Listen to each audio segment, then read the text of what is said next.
Welcome to Sports Talk with Steve Jones, the daily talk show with the voice of Penn State football and men's basketball. You never know what special guest may stop on by any given day. Now here's the man of the hour, Mr. Steve Jones. Blue White game and NFL draft over the weekend. Men's volleyball wins a 37th EIVA title onto the NCAAs. Men's lacrosse beat Johns Hopkins to advance in the Big Ten tournament, and I'm working with a guy that only watched Metallica videos all weekend.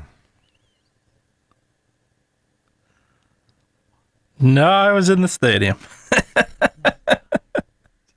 my God, asking for. I'll take a half a guy.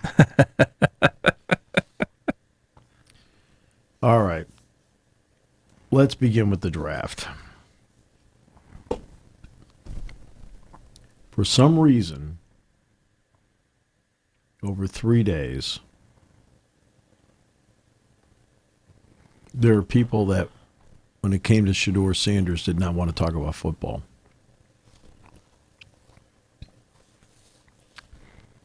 So let me give you the football reasons why he's a third-day pick. And it is the SAM principle, which, of course, you know is... The what principle? Sam principle? Oh, jeez.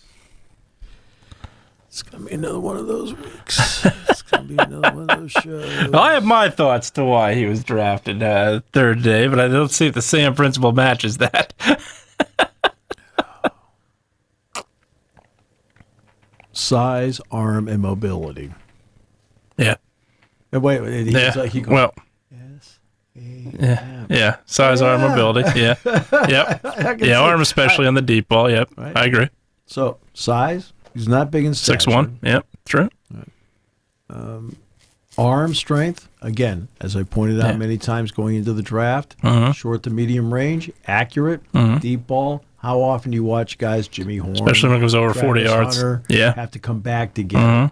And mobility, which I Right. pointed out 1,000 times, that he is not his father No. in that regard, Not even close. which is fine. You don't Yeah. have to be. Yep. I'm just saying that people think he can run. He can't. See, Jackson Dart checks all three of those boxes. Cam Ward checks all three of those boxes. Both of them have good size. Both of them have really good arms. And both of them are mobile. He is none of those three. Right. And that's why he ends up being a third-day pick. For some reason, some people can't get it through their heads as to why he is a third-day pick and not in the first round. We could talk about family and off the field and conspiracies Right.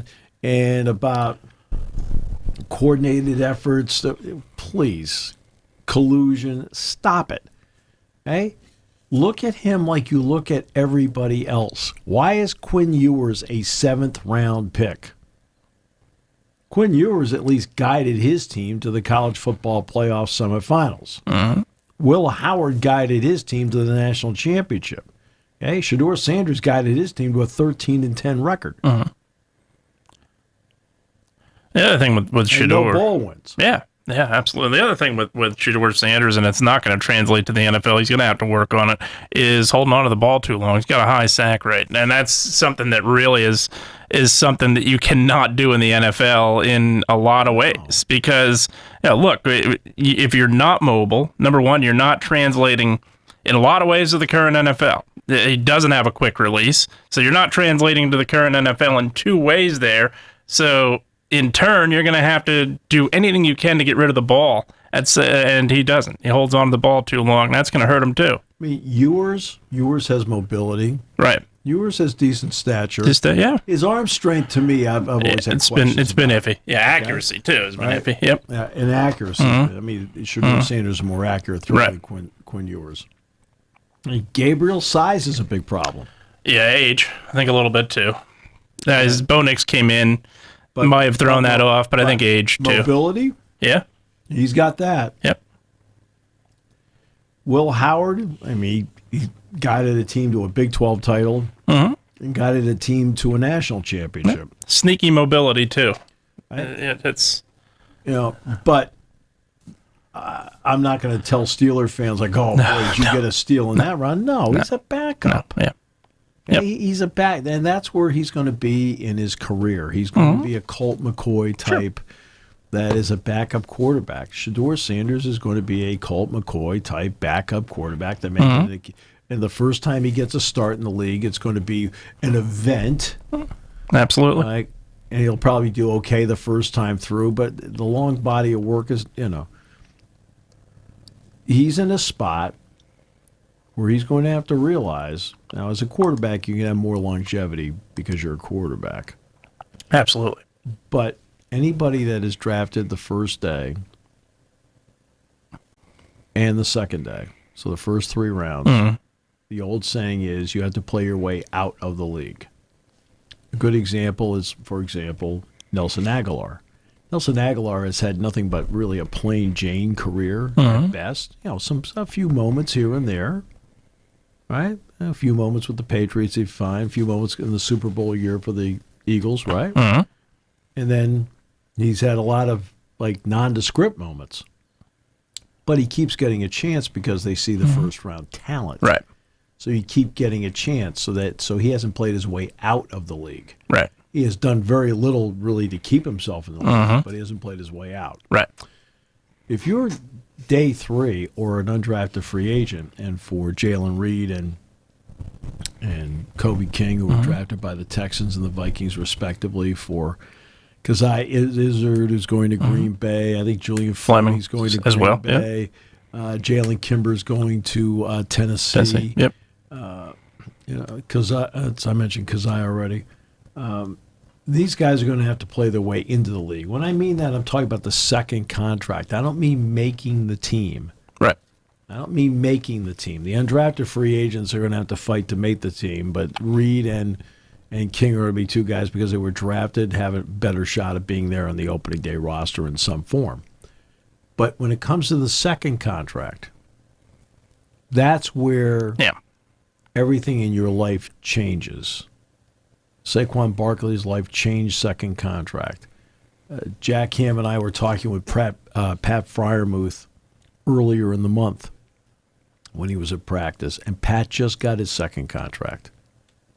Just the pure relief on his part that second contract is now there in the books, in the bank, is so important because that gives you the financial security for a long period of your time in the league, and you can really now concentrate on playing football, that you're not under the microscope every second of trying to keep, proving to them I'm worthy of a second contract and so forth. You'd love to get a third contract. Sure.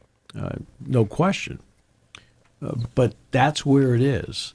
The Steelers, by the way, Caleb Johnson was a fabulous pick in round 3, the running back from Iowa. The first round pick was incredible. Yeah. It's a need. No, it's a need, and I know that statistically he had, especially with the 34 quarterback pressures from the defensive tackle spot. But here's my issue with that. It's not as if I've never done a game before. I've done 5 Derek Harmon games in my career, 4 at Michigan State, 1 at Oregon. His name never came up in the pregame show except when we were doing the starting lineups. Hey, we talked more about Birch. Sure. We talked more about the middle linebacker. We didn't talk about him. We talked about the 2 tackles on offense. We talked about Johnson. We talked about Gabriel. We talked about the running back. We talked about Birch. We talked about the linebacker. We never brought him up because watching the tape, I didn't see anything. And same thing with Michigan State. Remember Deontay Banks got drafted in the first round by the Giants? Yep. Jack and I were talking on the phone. I said, Jack, did we ever bring his name up on a broadcast? Hey, you got to stay away from this guy. Well, this guy's a really, because we'll talk about the other team's players. Hey, this guy's a big-time player. Jeremiah Smith, Emeka Buka, Tate, Henderson, Judkins, Howard, Stover from years gone by, the tight end. We'll talk about Simmons, the tackle. Hey, what an offense! We talk about guys all over the board. Right. Sawyer's really good. I was going to say, I thought that was a good pick there with the Steelers. In fact, I was with Dan Delegati. Jack, Ron Moeller, and I went over and saw Dan Delegati before the Blue-White game, and they had a big TV up, and they drafted Sawyer. And I looked over and said, now that's a terrific pick. Yeah, absolutely. That's a good football player right there. Yeah, great instinct. But that's... We hardly say anything about Banks because you watch the tape and you didn't sit back and go, hey, that was a combine pick. Yeah, and a lot of picks are nowadays, unfortunately, and they shouldn't be. Harmon, statistically, you have to be impressed by the 34 pressures from a defensive tackle. You have to be. But in watching the video, I didn't sit there and go, hey, okay, Harmon, boy, he's a lot better. I didn't see much of the video, and I didn't see much. Penn State ran for 240 yards in the game. Guess where a chunk of those yards were? I'm supposed to walk out of there going, that's a first-round pick?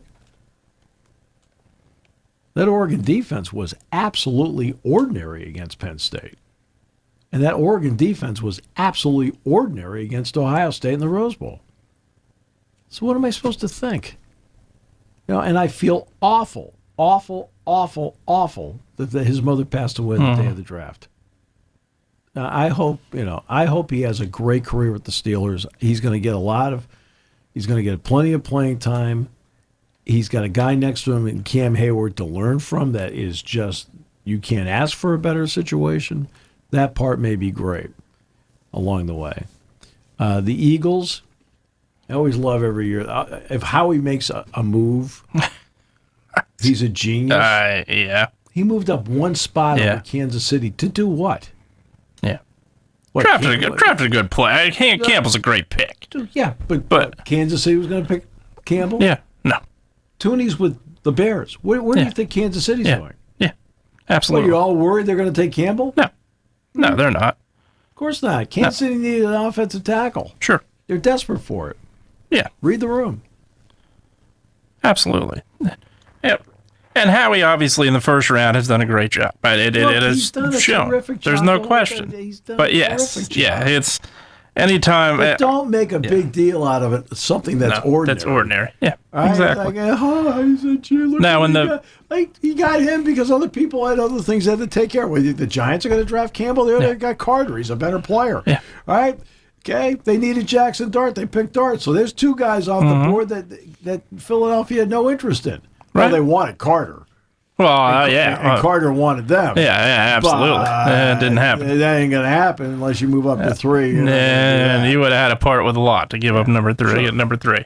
Right, so he gets a good guy late in the round. Well, so did Baltimore when they got Lamar Jackson. So it's like, yeah. What the heck? Well, and he gets additional picks. It's literally like, he's stockpiling picks. Okay, that's great, but and that's look. Like I said, they take nothing away from the draft that he had. I think the Eagles had a phenomenal draft again, but they drafted well. Yeah, but I'm not going to sit there and go, "Oh my goodness, they reshaped the whole team." No. When you're the Super Bowl champion, you're trying to plug holes, which they did, and he did. Yeah, drafted a safety in the second round, traded Gardner Johnson. Great pick. It's fine. I think tackle obviously was a need. Got him in the fourth. Got Robinson from Nebraska in the fourth round. Now we have to find out if they can play.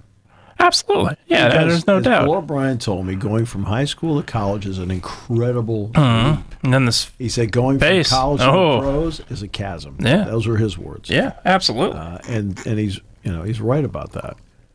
There are a lot of times when people say cliches or common points, and it just says over and over again and hammers it into you, and it's just, you roll your eyes sometimes, but what is a fact is the speed of the game picks up. Absolutely. There's no question that it does.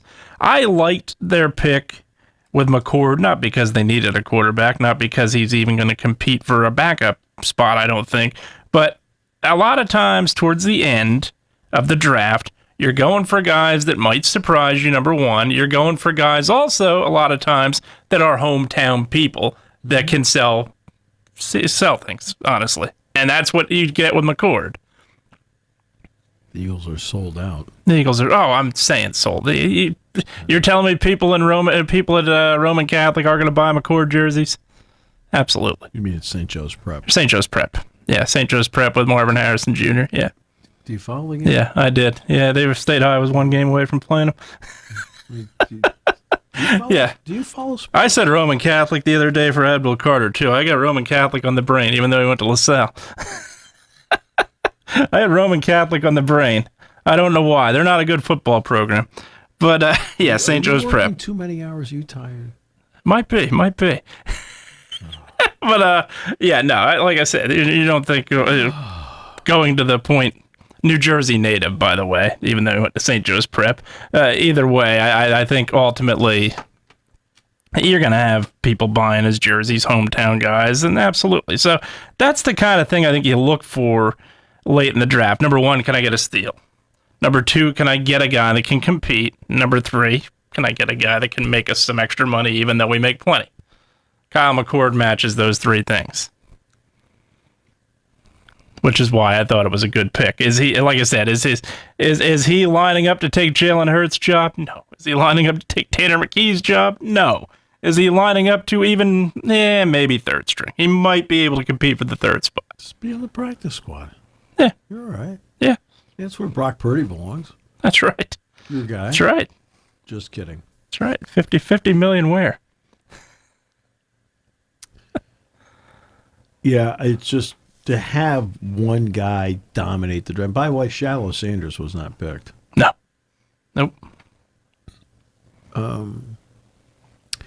There are people that took too much joy in him falling back. Absolutely. There are people that had too much angst in him falling back. Agreed. And I never heard anybody talk about the football reasons why he's falling back. Size, arm strength, and mobility. Yeah. Okay? He doesn't check any of those three boxes. No. Now, does he check the accuracy box? Yes. Does he check the toughness box? Yes. Does he hold on to the ball too long? Yes. Mm-hmm. Does he make mediocre decisions when he's on the move? Yes. There's a lot of issues here with him that comes with being drafted. Okay? Comes with being drafted. Who's the right fit? For example, Colston Loveland goes to the Bears. Yeah. Cole Kmet is closer in skill set to Tyler Warren than Cole Kmet. Okay. I mean, then Colston Loveland. Yep. Loveland is a little more different than Cole Kmet. Yep. So they go with the guy that's a little different, which means the Colts then luck out and they get Warren. Right. And so sometimes when people are like, I can't believe the Bears didn't do that. Well, part of me can see what the Bears did. It was that they looked at two guys, and they've got a guy that has a skill set that most resembles Warren. Right. Already on the roster. So they wanted a different skill set in Loveland. Okay. I mean, from a football point of view, that's why you do it. Yeah. Again, we're talking football here. We're not talking personalities. We're not talking his last name. Right. We're not doing any of that stuff. Just because ESPN wanted to carry every game of his and Mark Jones wanted to announce every game of his and wanted to build these guys up into the sky, guess what? In the end, he's a good college quarterback, a very good college quarterback. Very good. Yep. Now we'll find out if he's a pro quarterback and then can have some longevity in the league.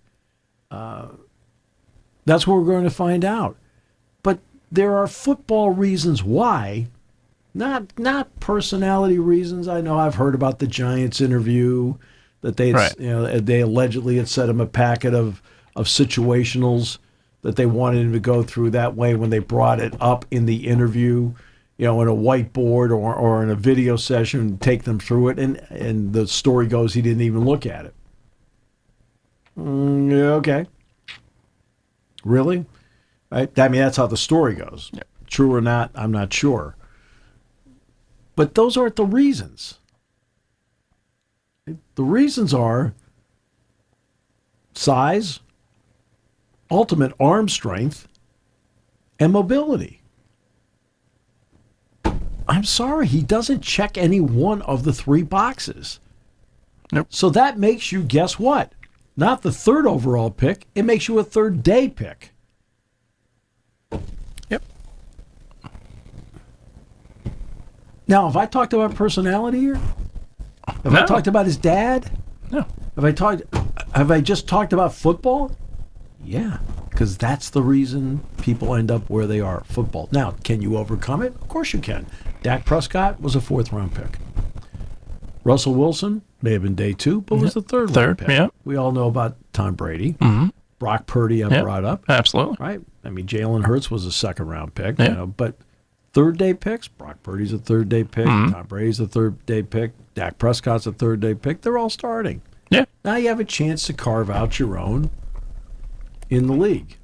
In a quarterback room that now has Kenny Pickett, Joe Flacco, Dylan Gabriel, Shedeur Sanders, and still hanging over the entire room. The man who's not going to play the whole year. Is Deshaun Watson. Yes. Okay, they went from having nobody to everybody. Yeah. Yeah, I don't think... The Giants had Tommy DeVito. Now they've got Jameis Winston, they have Russell Wilson, and they have Jackson Dart. Yeah, obviously I don't think you're going to carry 5 quarterbacks, I wouldn't think. And but the Steelers have... Yeah. Okay, Mason Rudolph, Will Howard. Yeah. They may have to get another guy. I like that guy suspect they are going to get another guy. His name's very famous in Pittsburgh. Last name is...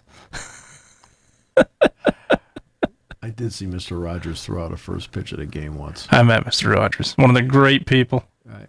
And I felt awful. I was sitting on the first base side. I was in Three River Stadium, and he threw the ball and it went straight down. Oh, jeez. Because it's Mr. Rogers. Yeah, they're going to cheer. You want everybody cheer, but you want him to throw it over. Yeah, you do.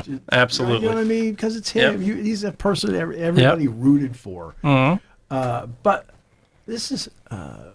we'll see what the Steelers do about Aaron Rodgers. Yeah, absolutely. Blue-white game on Saturday. You were in attendance, but you're mostly at the concession stand.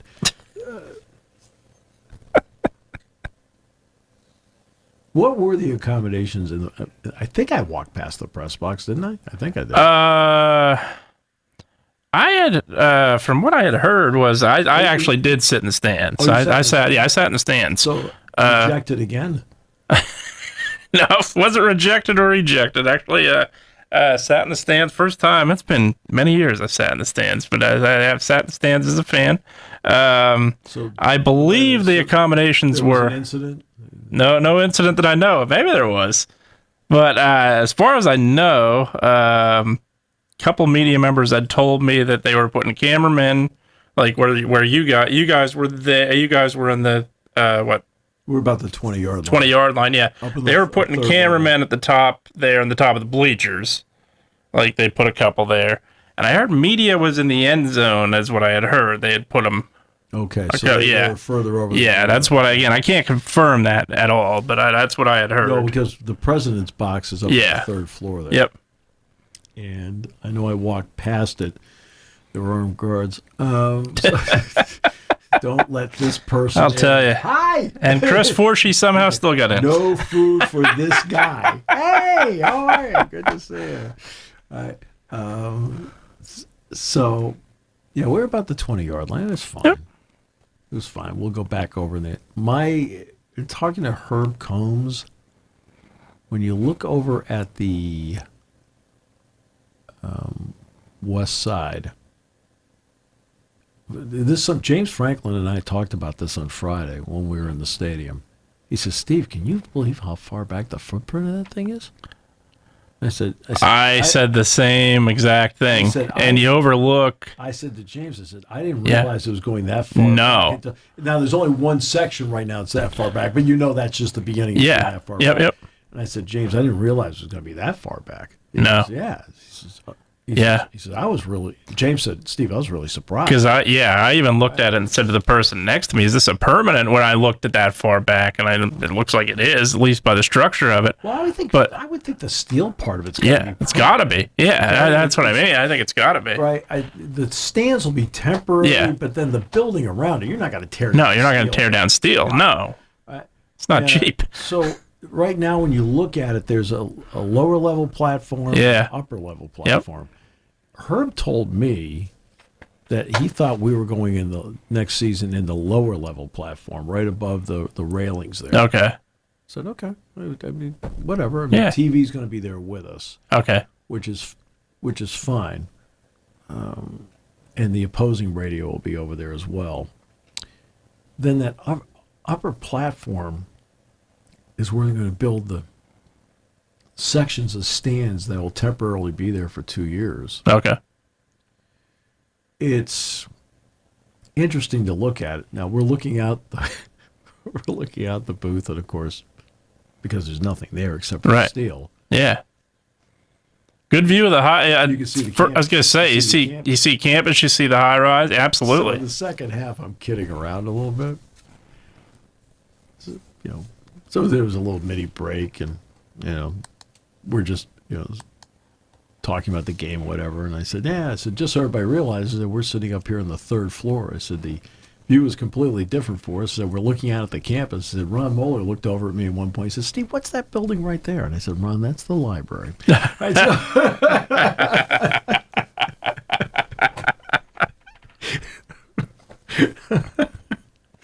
you got to have some fun. You have to, absolutely. You have to have some fun. Absolutely. Come on, it's a show. Now, as for the game itself, the game is vanilla and watered down. Sure. The coverages are vanilla, watered down. The pass routes are vanilla, watered down. The play calling is vanilla, watered down. But you can take certain things out of it. So let's start on defense, for example. I thought Xavier Gilliam showed some of the traits that we've seen over the past month and a half with him.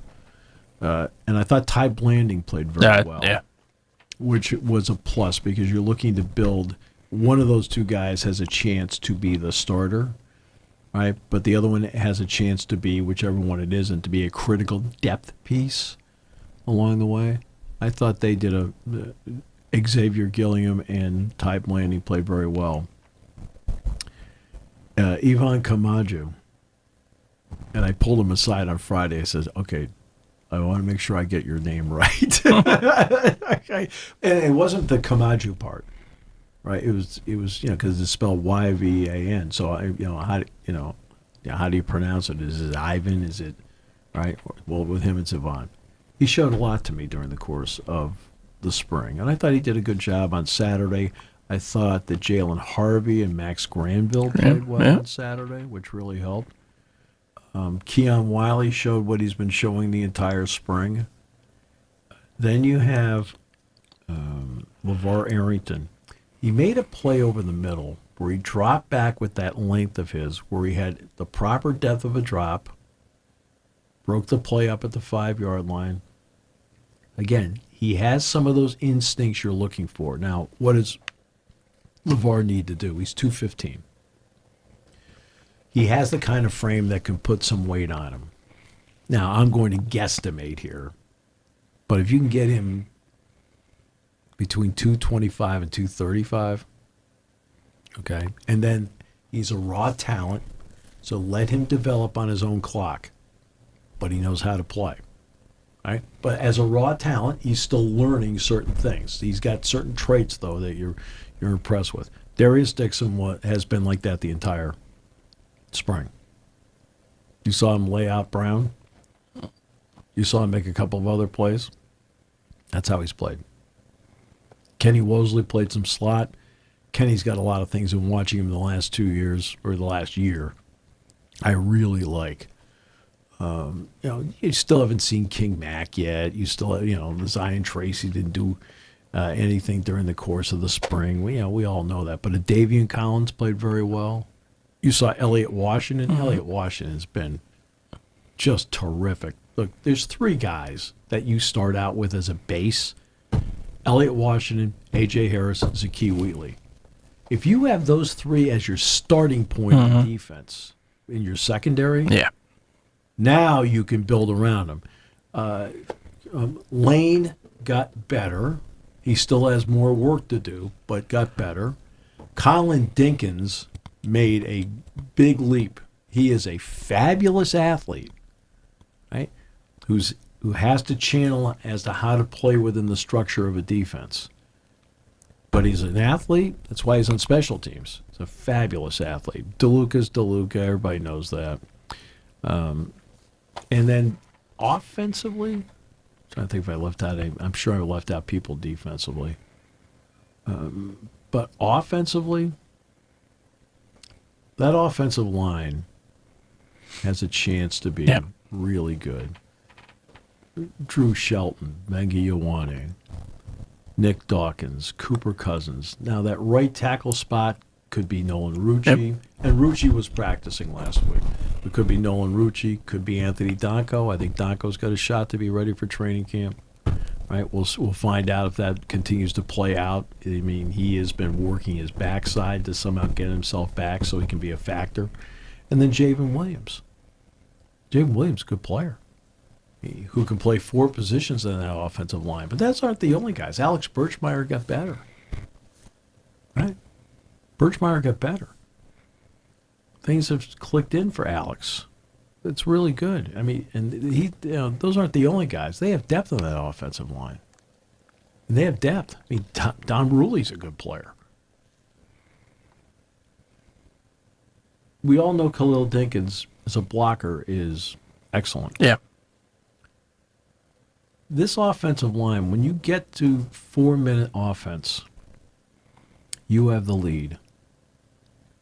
Can I sit there and bang out 3 first downs where I'm making them exhaust timeouts and the 2-minute warning and put the game away? I think the combination of Singleton, Allen with those guys up front, and I mentioned Dinkins, they might have the capability of doing that now. Yep. They might have the capability of doing that now. Right? And they've got the depth pieces to go with it because, I mean, I mentioned so many guys here along the way that, because, I mean, Boyer didn't play, and they're high on Boyer, right? But, Brewer, down the road, Garrett Sexton getting better. But they have that capability with 4 minutes to go, protecting, let's just say a 5-point lead. I think they've got the capability with those running backs to pound out a 4-minute drive, get 3 first downs, exhaust their timeouts, and end the game on Penn State's terms. I think they have the potential to do that. Now, Aller, I always love when, because it's the blue-white game. Oh, yeah, kind of an up-and-down day. He was terrific over the 5 weeks of spring.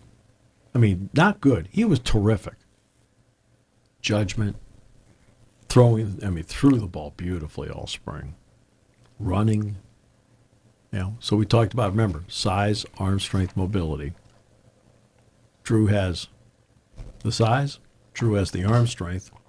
People question the mobility. Well, I'm telling you, his mobility is much better. Mobility, I thought, showed in the playoffs. I thought you started to see a lot of what you could see out of what he can do. He showed that during the course of the... Absolutely. Drew Aller is a better quarterback today than he was back on March 22nd when he started. Right? Allen and Singleton, they both dropped weight, down to 220. Now, I talked to Nick on Friday, and after he said that a lot of these conversations start the same way. He said, that Jason Lord guy's going to be here. I said, no, Nick, don't worry about it. He's trying to get my bobblehead at the Reading Phillies, even though they're giving him out to 14 and under. It's unbelievable. Wouldn't be the first time you've gone in there and pretended. And I said, where are you right now? He said, well, I've been between 220 and 225. So he's been as low as 220. He looks quick. He looks, yeah. Right now, Katron, I think had gotten up as high as about 229. You know what he was this spring? 217. And looks it. Yep. He's got, that quickness, the way he's hitting the ball. And notice when they were especially doing the 7-on-7 stuff, Singleton continues to be out there. Allen's out there. Now you got Corey Smith, who's a marvelous talent. You've got Quentin Martin. Oh, he's a marvelous talent. See how they used him in the pass game? Marvelous talent. And then you've got Tyke Hayes. Wow. I mean, Penn State got through the transfer portal part. Not unscathed, but close. Yeah. Right? Close. So now let's get to the wide receiver part. Kyron Hudson is exactly what they needed. Excellent hands, excellent route runner, and will fight for the football. You are not going to bump him off his route because he's strong. And the ball goes in there, he will fight you for it. He'll fight you for it.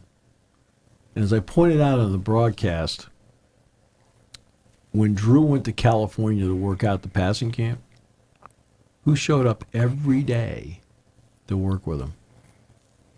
Hudson. He's a leader. Right? Now look, are we talking about like 80 catches here? I don't want to get into that part. Talk about what he brings to the table. This guy will fight for the ball. Quarterbacks love a guy that fights for the ball. Ross. It's no coincidence Ross was put back on punt returns. He, Denmark. We know Saunders and Tracy can return as well. Ross took a punt back, 77 yards for a touchdown when he was at Troy, and has been a consistent punt returner. What, are you looking at your Kentucky Derby odds? No. Just put it on journalism. We're done. Well, I talked to Michael McCarthy back in February. Couldn't even tell you I can tell you the favorite, but I can't even tell you the top five. The favorite. Absolutely. Out of the 8-hole. Yep. And could not tell you beyond that. Girardi made sure he introduced me to Michael McCarthy as trainer. There you go. Okay? You got the inside scoop. Well, he sat with us for an hour. Nice. Sat with us for an hour. He kept doing this. I said, you okay? I said, you looking for Baffert? Who are you looking for? He said, no. Is that Jason Lord guy here? I said, no. You make the trip. You got a rep. I'll tell you, it's not good. But Ross, okay, the knock on him was consistency, I guess, at Troy. Okay. All I can do is judge what I see. He caught almost everything, and he did so on Saturday. He's quick, runs routes, gets himself into good spots, makes plays. Ross, a big pickup. Those two guys automatically made that room better. Right? You were hoping they would until you finally saw them out there and actually practicing. You're like, okay, they got better with those two guys. You could see it right away, and it stayed that way the entire camp. Now we'll find out the young man from Syracuse. Payne, yeah. I guess I can't really talk about it until he actually signs. Has he signed? But he had 84 catches. Did say committed, but all I know is he had 84 catches last year. Yeah. And made plays for Kyle McCord. And having a really good quarterback like Kyle McCord made a big difference for him. Yeah. Well, he's going to have a really good quarterback in Drew Aller, and he's going to have guys like Ross and Hudson around him. Now, let's see who else emerges. Absolutely. Right? Who emerges, out of this. Liam Clifford, there's no question you could see he was lining up with the ones. Okay. Tyseer Denmark, yep. I thought was flashed some last year. Then he got hurt. He got hurt before the playoffs started. It's like, where is he? Well, he was banged up. All right. And I thought had a really productive spring. Really productive spring. I thought Kobe Howard, the freshman, had a very productive spring. Lyric Samuel flashed. So it's not as if they didn't get other guys to go out and have productive springs at the wide receiver spot. They did. Right. And believe me, between now and the start of training camp, you'll get Luke Reynolds back. And Reynolds, before he got banged up, was having, in my opinion, a phenomenal camp. Yeah. I mean, you saw flashes last year to what Reynolds could do. I mean, but you're watching him in camp like, okay. You didn't get a chance to see, of course, Rapplier wasn't out there. But Rapplier is at the point where he's been doing a lot of running. One other guy I want to point is doing a lot of running. I'm anxious to see when he gets a shot in camp is Peter Gonzalez. Okay? I mean, great rep coming out of Pittsburgh. Knows how to play. I'm anxious to see him. And I know Peter's chomping at the bit to get back out there. I'm anxious to see what he does. I am. Olish is a really good prospect at tight end. But did you see it said? Joey Schlaffer had his best spring. Right? I mean, they've got a lot of guys there. You know, and we already mentioned Dinkins. That's a big target in Dinkins. Yeah, big target. It sets up so much because you talked about it, where you can win the game on your terms, where he can block, but he's also a guy who can get out of the backfield and make the catch. And really, just absolutely, that's the luxury you have at the tight end position. It doesn't happen often that you have a guy who can do both. You have a guy usually is your catcher. You have a guy that is usually your blocker. You don't typically have somebody who can do both, and you have that with him. You saw last year a little bit where I think the Illinois game sticks out to me. Where that was a game where I felt like they grounded in the second half, won it on their terms, I think in a big way. You saw it in the Boise State game to an extent. Obviously, Singleton hit the home run, didn't need to.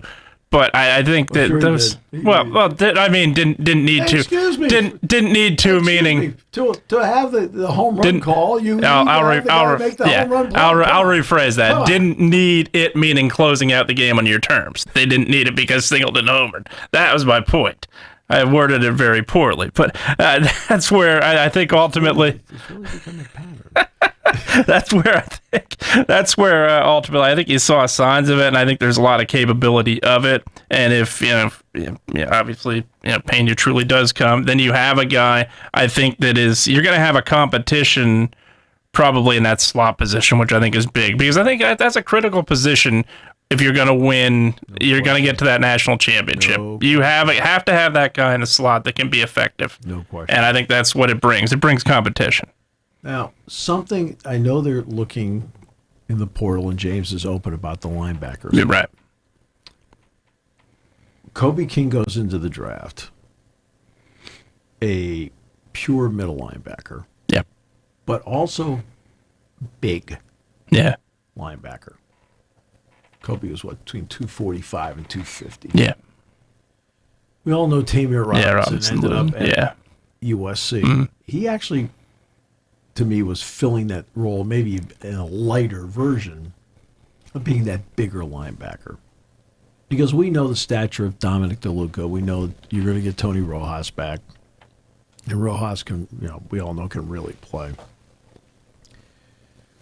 But a bigger linebacker in that mix, Keon Wiley, Dominic DeLuca, Tony Rojas, right? A bigger linebacker would not hurt the cause there. Right. And I think that would be something you would look for. Somebody has skill, athleticism, and so forth, but also brings a little more size to the spot. And I think that would really help. And playing behind guys like Durant or Gilliam or Blanding or whomever it may be up front, that's really going to help. You're going to get Dennis Sutton back at the one end. Zariah Fisher being back, you cannot put a price on having him back. I mean, as I pointed out to many people, if you had to pick a single guy in the team to root for above all, root for that guy. He's gone through 2 grueling rehabs just so he could be out there now. Never quit. Always came back faster than he should have. Always. Because as much as everybody does, and everybody tries to make you feel like you're a part of the team. Yeah. Right? The other linebacker is Anthony Specca. Specca, because Alex Tash didn't get a chance to do much, and I know Dan Connor's very high on his potential down the road. Anthony Specca gave a very good account of himself. He's under the category of there's a guy that knows how to play football. And Specca knows how to play. And I know just in listening to Jim Knowles, you can tell he likes Specca. And I think he feels Specca has something to him. And I think Penn State fans, in watching Jim on the field Saturday, got a feel for how Jim coaches in a practice. He'll say something once in a while, something he needs to point out in that moment. But for the most part, Jim observes. Jim takes notes. Jim goes back, looks at the video, and then walks in the next day and says, gentlemen, X, Y, Z. Doesn't mean during practice he says nothing. He will say some things. Everybody has their own style. And Jim wants to observe. That's why this new system of more coaches, which I've advocated for years, it made no sense to me. If you want to have a bigger staff, have a bigger staff. But Danny O'Brien can coach the quarterbacks. Andy Koltanicki can go to any drill he wants. Dan Connor coaches the linebackers. Jim Knowles can go to any drill he wants. You're not married to coaching a position. I think that means a lot. I think you get better coaching when that happens, because Justin Lustig is also helping out on the defensive side, the special teams coordinator. That makes a big difference. They're deep. It's as deep a football team at Penn State as I can remember. Depth creates competition, which is important. We'll now see how the House settlement plays out. It sounds like Claudia Wilkin, she has checked every box except for the roster limit part. She wants to see walk-ons grandfathered. It is hard for me to sit there and think that hardworking people like Tyler Holsworth and Emil Davis, and you're going through, Ertline, all the way through. Jay Sean Green out of State College. Right, Jay Sean Green out there. Keith Sweater from Bishop Guilfoyle. Yep.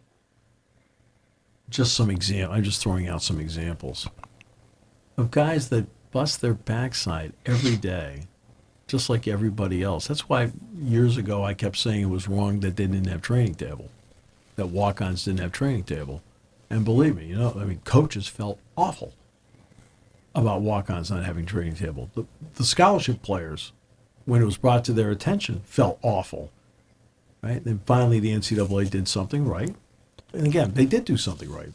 They said, no. That's part of your training. They should have training table. Well, now you're at the point where I think the issue on the NCAA's part is this. I think they're getting pressure from a couple of conference commissioners and from some programs that have already cut to 105. They didn't do it James Franklin's way. James decided to hang on to everybody until he was told he didn't have to, that he couldn't any longer. And I think that's going to be a winning battle for him, because these people should not lose their spots. They should be gradually, through natural graduation eligibility means, exit the program to bring the number down to 105. Because you jump the gun, That's your issue. You decide to run it like a business, go ahead, run it like a business. That's up to you. It's not as if James has not had conversations with the players in question. They know what it's supposed to be like. If it went to 105 tomorrow, they know. Now, does James want to do that? No, but he had to talk to them about it.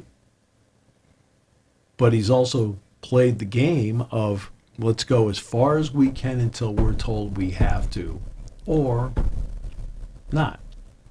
And that was the smart way to do it. That was the smart way to do it. And I realized that there is also a dual purpose here for those who went to 105. I do understand that. Hey, I'm going to tell you you're down to 105. That way you can put your name in the transfer portal now. Okay, so this is not the cold world out there of like, well, it's going to go to 105. We're going to go to 105. Now you're gone.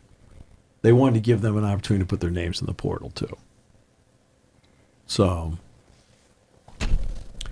that's where we are. And he was telling me earlier that big P on his shirt stood for fantastic. That's right. Like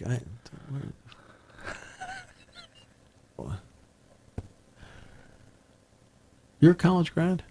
Yeah. Are they proud of you? They might be. Either that or they said get him out of here. One of the two. You don't donate, do you? I've donated a little bit. Not to the point that my name is going to be on any kind of part of the stadium. The Jason Lillard Pavilion. Really? Where did he come up with that? Could be worse. If you won the lottery, this is a serious question. If you won the lottery, what would you spend some of the money on? Oh, I couldn't even tell you, honestly. It'd be,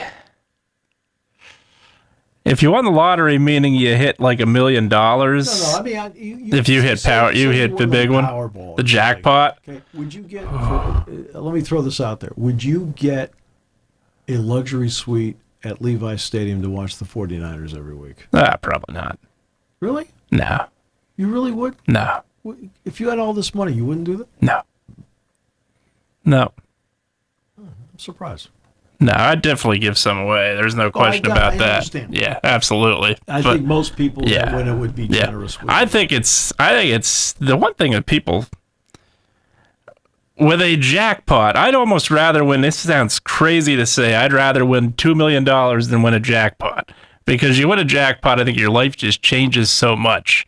I don't think you know what's going to happen. You don't know what hit you. Especially with the vultures in this place. Yeah, vultures in this place, vultures in the world, period. Because you can't be anonymous. If you can be anonymous with the lottery, give me 10 jackpots. Well, why do you think people wait a year? Yeah, exactly. There are people that they're getting lawyers. They're doing everything they can.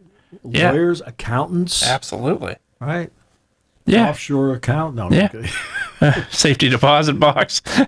Yeah, there's no question. But yeah, that I think is the scary part. I think that's you have no idea just what would happen. I think life would change so much that I'm surprised. I think surprised. I thought you'd get like a suite. No. 5 for the season, 9 games. I'd buy stuff that I've had on my bucket list my entire life that I've never had. Obviously private showing of Metallica at the house. Absolutely, private showing of Metallica at the house. Obviously, no doubt about it. Part ownership of a team. What the heck? Why not? Which team? It's got to be a cheap one. It can't be any of these. Unless Powerball's in the billions, it's going to have to be a cheap one. Jacksonville? Yeah, Jacksonville, yep. Yeah, the Tampa Bay Rays. The Sacramento. Yeah. The Oakland A's, Sacramento A's. Kansas City, Oakland, Sacramento, soon to be Las Vegas A's. Yeah. There it is. Wow. Yeah. Boy, I'm surprised by your answer. Yeah, I would not. Yeah, I would not. I just thought you'd want to go out there and I would travel a little bit just because I am not one that is. And we'd encourage it. Oh, sure. Yeah.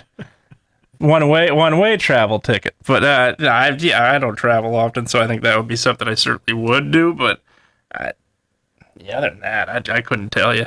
I really couldn't. Okay. So if I hit it, I'd be in for a shock in many ways. Summer home somewhere? Really? Nah, that's the only way I would do that is if I would probably maybe. I grew up in Pottsville, but I spent a lot of summers in Elmira with my grandmother. I'd maybe buy a place there or something, a small place, but that's about it. Wow. Yeah. Humble guy. In the hallway, you don't act that way, but I mean, it's... Well, I ever hit the jackpot, nobody be acting that way in the hallway. they'd be... Yeah. I'd have a lot of relatives I never knew about. Hey, buddy. Yeah. Remember that money you owed me? No? I treated you great all these years. Yeah. You're thinking to yourself, you did? Yeah. Who are you? How come you got my name wrong 4 times?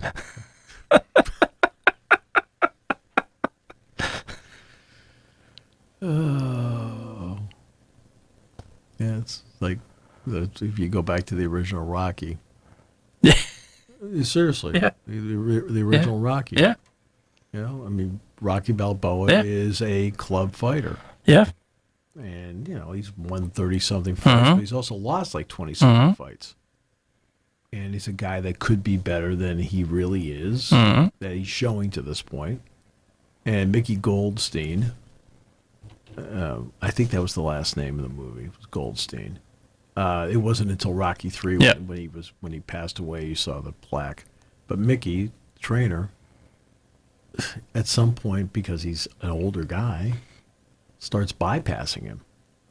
Then Apollo Creed gives him the shot, and Mickey sees the opportunity Rocky has. Now, is part of his interest going over there because he wants to train this guy? Because it's for the heavyweight championship of the world? Of course it is. But is it also in part because he has knowledge to give that can keep this guy from getting buried? Yeah.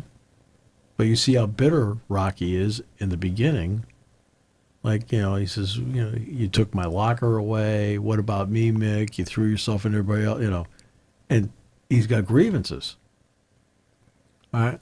And then after getting it all off his chest, then he runs into the street and he says, hey, will you train me?